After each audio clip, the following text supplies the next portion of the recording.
é que, na verdade, eu vou sempre falar das minhas entrevistas, porque está fresquinha, acabei de fazer, né? E o Alexandre coloca uma coisa muito importante aí, que é a disputa política. Não é uma questão só da questão dos costumes e da religiosidade, é a ocupação de espaço político, né? Alguns segmentos, porque não são todos. E não dá para que esse outro setor nos represente, fala generalizado. Os evangélicos não vão fazer isso, os evangélicos não vão fazer aquilo, nenhum vai. Como?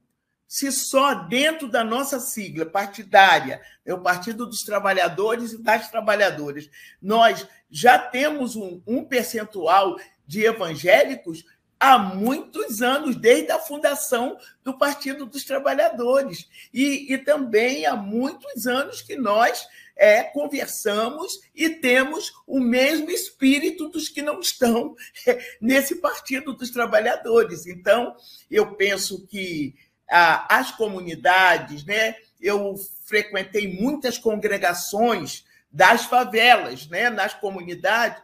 Esse povo é um povo que sabe que nós estamos vivendo uma situação muito difícil e que Lula foi o presidente que realmente olhou para essas questões. Ele não olhou a religiosidade das pessoas, ele olhou a pobreza, o desemprego, né, a fome, a saúde das pessoas, a educação.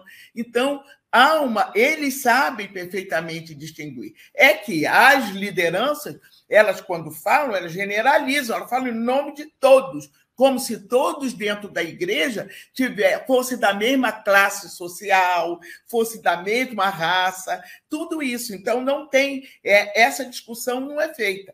Por isso, nós estamos vendo os nossos púlpitos virando uma tremenda tribuna política.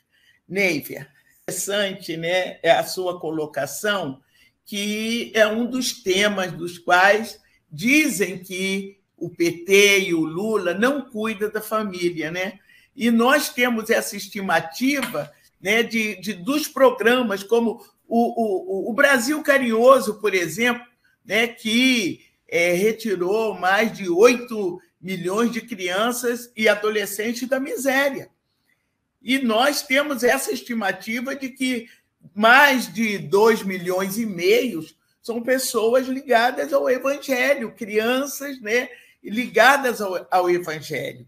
Então, nós vimos que, quando saiu da miséria, né, mais 27 milhões de famílias que estavam cadastradas, né, nos 20, eram 20 programas. 20 programas. Era o Luz para Todo, era a questão da cisterna que Neivia coloca aí, o Pronatec, o Mais Médico, meu Deus, Minha Casa Minha Vida, Mais Educação, creche. Gente, todos esses programas nós tínhamos evangélicos, evangélicas e filhos e filhas. Até quando defendemos a trabalhadora doméstica, nós defendemos trabalhadoras domésticas evangélicas que iam para nas igrejas e que lá estavam. Não teve um programa que os evangélicos não tivessem inseridos. Porque quando Neivia fala da questão das cisternas, né, criada lá, a transposição do Rio São Francisco, que foi aquilo. Aquilo foi realmente um milagre, gente. Era como se estivéssemos atravessando a pés enxutos o Mar Vermelho da seca do Nordeste. Então, tem que compreender. Eu acho que o evangelho está ali, né?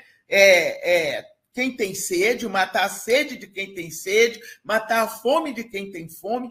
E nós tivemos vários programas, o Lula colocou, que é realmente revolucionário, né? Do ponto de vista da responsabilidade cristã. Porque um cristão, e às vezes eu quero falar dessa coisa dos costumes. É uma cortina de fumaça falar das questões do costume para ocupar os espaços políticos. É melhor assumir ideologicamente, para quem diz que não tem ideologia, tem escolher um lado, e desse lado que escolheram, existe uma coisa que não existe no PT. Falta diálogo. Ninguém tem... É uma verdade de mão única. É aquela verdade. Como se o Brasil inteiro fosse evangélico, gente. Quando as questões de costumes da Bíblia, ela está colocada para nós, cristãos e cristãs, que aceitamos. Não é para o coisa... Não. Seria bom que todos pudessem andar na doutrina que é colocada. Mas aonde não tem lei, não tem doutrina. Essa doutrina não está na lei, não está na Constituição brasileira, que é realmente que garante as liberdades democráticas, né, para todos os segmentos, religiosos ou não. Né? Então, eu acho muito bom que a gente comece, né, e principalmente pastor Oliver e você, Neívia, que é teóloga, o Alexandre, vocês precisam, né? Eu penso como foi produzido, né, a cartilha para a escola bíblica dominical, como foi também os panfletos que foram distribuídos, que dizia só isso, o que os evangélicos querem. Porque quando sentamos com os evangélicos que ouvem e que dão opinião, foi possível, né, apresentar, né, um panfleto dizendo: olha o que os evangélicos querem. Não é só discutir, porque eu discutindo só costumes, eu não boto comida na mesa, eu não arranjo trabalho, eu não consigo ter um hospital para fazer um bom atendimento. Não é isso. É isso para nós cristãos. E é isso que faz com que as pessoas entendam, o Partido dos Trabalhadores, que o Lula não fecha igreja nenhuma, nunca fechou, é uma das coisas que não é verdade. A gente tem que ser adepto da verdade. Lula nunca fechou uma igreja, e eu vejo algumas igrejas hoje fechando as portas para o Lula. É o contrário. Né? As igrejas cresceram no tempo de Lula. E isso é verdadeiro. Os programas de Lula, das cotas socio-raciais, atendeu a nossas igrejas, a maioria das nossas igrejas, principalmente as chamadas pentecostais, neopentecostal, é impressionante. É uma África. Mas não está no comando, mas é uma África. Ali estão as trabalhadoras domésticas da construção civil, ali está a doutora, está o doutor. E essas possibilidades colocadas pelas políticas de inclusão social e as cotas raciais foram importantes, atenderam também nossas igrejas. Eu queria que vocês três comentassem isso. Neívia, Alexandre, foi uma provocação aqui para... E o pastor Oliver. Vou começar de novo. Ô, Alexandre, antes de passar para a Neívia ou para o pastor Oliver, eu queria fazer, dentro do que você coloca, que o Lula ele sancionou a lei que garantiu a personalidade jurídica das organizações religiosas. A gente não pode esquecer isso. Foi Lula. E Lula também sancionou a lei que cria o Dia Nacional de Combate à Intolerância Religiosa, seja de qualquer religião. O Lula também sancionou a lei que cria o Dia da Marcha para Jesus. E hoje pegaram a marcha e tornaram a marcha, né, um instrumento político e claro e evidente apoiando. Quer dizer, e nós não podemos contestar, porque quando se sancionou essa lei, é uma lei da qual o Lula tinha todo respeito pelas religiões. E é importante ter esse dia da marcha para Jesus. para os cristãos, isso é muito importante. Como nós temos outras marchas, né? Não só marcha de Martin Luther King, mas estou dizendo no Brasil, né? Nós mulheres temos, né, a caminhada, que a gente não diz marcha das mulheres, né? Nós temos os negros, nós temos várias outras manifestações que nós consideramos ser importante para a nossa luta. Nós, evangélicos, consideramos que é importante uma forma de evangelizar, no geral, assim, o dia da nossa marcha para Jesus. E Lula foi atento para isso. Então, não justifica essa coisa de dizer que ele fecha a igreja. Uma pessoa que vai fechar uma igreja, ele vai sancionar essas leis, ele vai ter esse diálogo que teve, e o mais perverso que nós estamos ouvindo é a questão das instituições, as comunidades terapêuticas. Foi exatamente no governo de Lula e Dilma que se abriu mais para essas comunidades terapêuticas.